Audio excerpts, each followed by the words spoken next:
DElEd math second semester के chapter 4 में आप लोग का बहुत बहुत स्वागत है। इसमें हम लोग देखेंगे टॉपिक समीकरण यानी इक्वेशन तथा सरसमीकरण यानी आइडेंटिटी, उसके बारे में डिटेल से देखेंगे। फिर उसके बाद उसका यूज देखेंगे। तो सबसे पहले हम लोग देख लेते हैं समीकरण।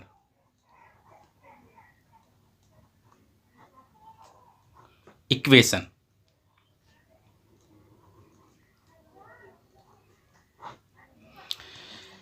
समीकरण जो है अज्ञात राशियों का एक ऐसा संबंध होता है जिसमें दो पक्ष होते हैं।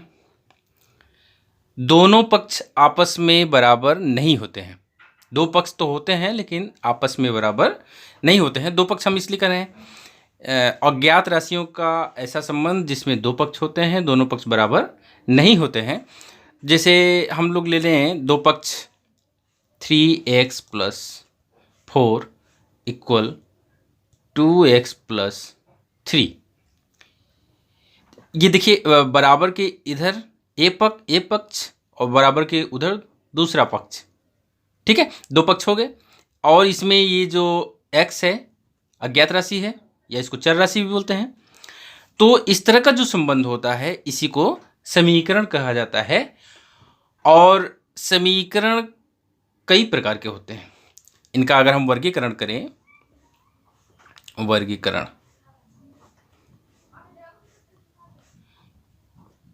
क्लासिफिकेशन,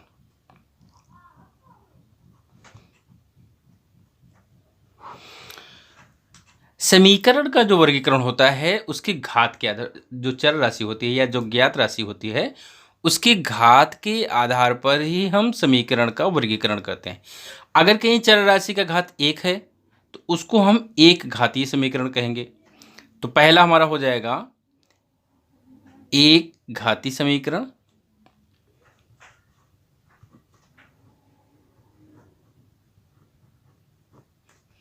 या रेखीय समीकरण।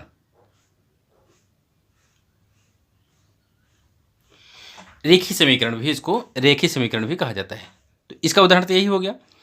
दूसरा हो जाएगा जब एक घात ना हो करके उस पर दो घात हो जाए तो उसको क्या कहेंगे, जैसे 2x² + 5x = 7। ऐसा समीकरण हो। यहाँ पर देखिए अधिकतम घात 2 है। तो इस प्रकार के समीकरण को हम द्विघातीय समीकरण कहते हैं। द्विघातीय समीकरण। ठीक है। तीसरा, जब चर राशि का घात 3 हो, 3x³ + 2x² =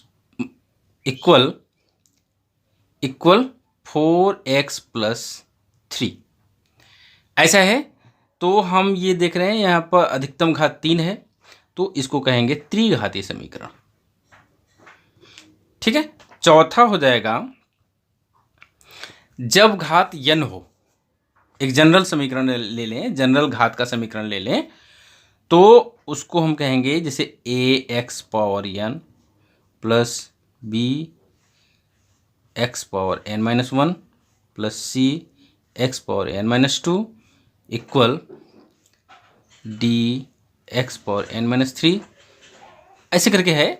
तो इसको n घातीय समीकरण या बहुघातीय समीकरण कहते हैं।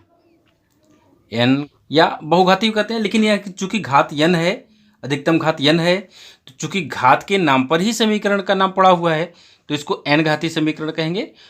बहुघाती भी कह सकते हैं, बहुत ज़्यादा दिक्कत नहीं होगा। तो ये हो गया समीकरण किसे कहते हैं, समीकरण के प्रकार। अब नेक्स्ट टॉपिक हम लोग का होगा सर्वसमीका।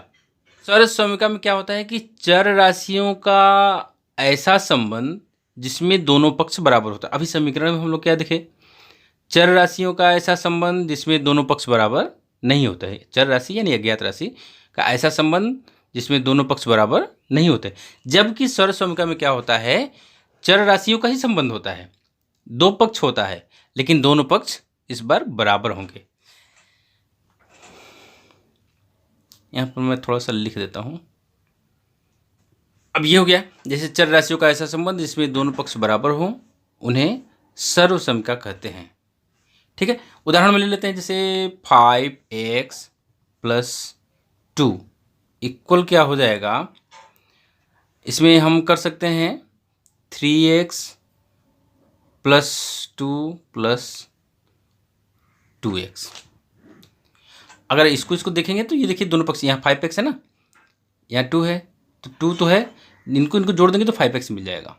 हम लोग फार्मूला जब याद करते हैं तो ऐसे लिखते हैं ना, ए प्लस बी का होल स्क्वायर इक्वल ए स्क्वायर प्लस 2ab और प्लस बी स्क्वायर।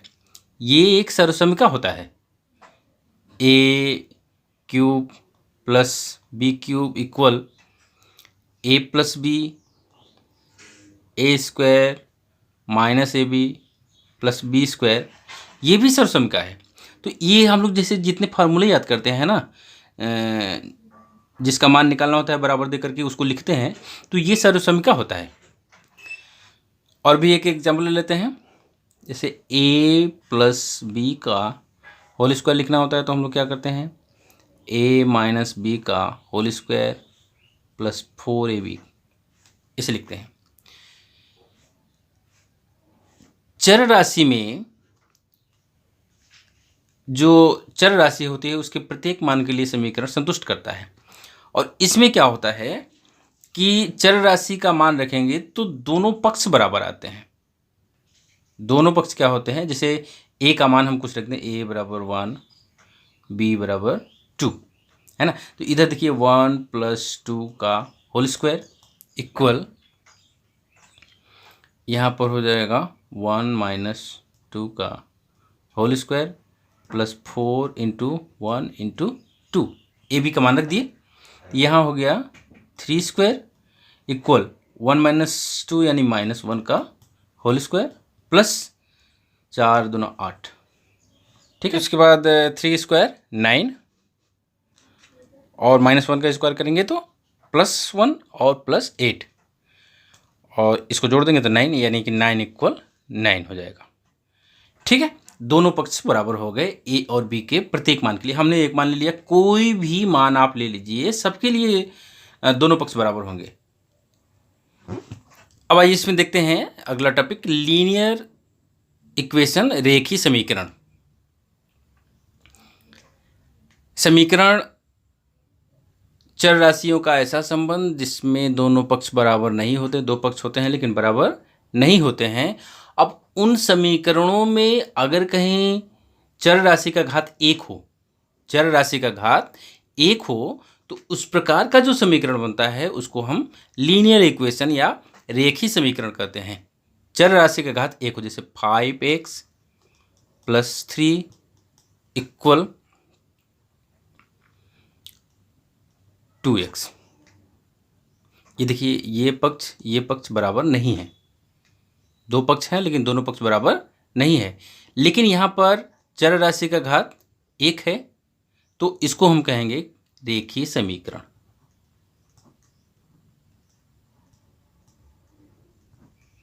ठीक है, इसको रेखीय समीकरण कहेंगे।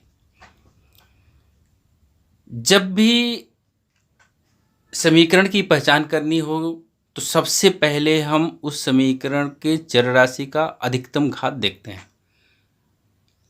अधिकतम घात हमारा जब 1 होगा तभी हम उसको रेखीय समीकरण कहेंगे।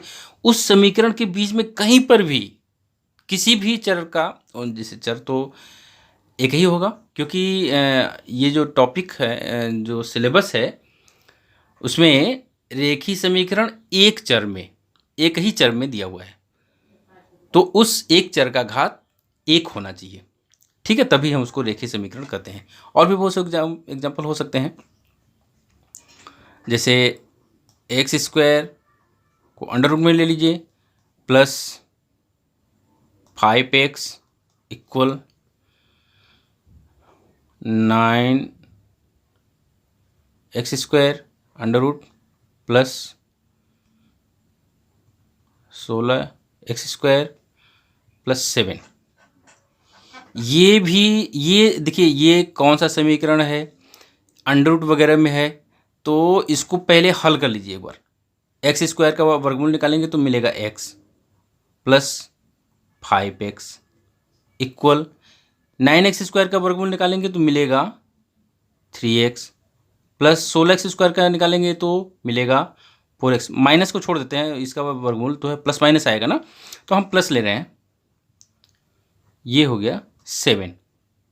अब इसमें देखिए जोड़ेंगे घटाएंगे वो बात की बात है, लेकिन यहाँ पर चर राशि का घात देख लिया जाए तो चर राशि का घात 1 है, ठीक है ना। तो इस पूरे समीकरण को हम रेखीय समीकरण कहेंगे इसको, क्योंकि ये तो इसी का है ना, रेखीय समीकरण।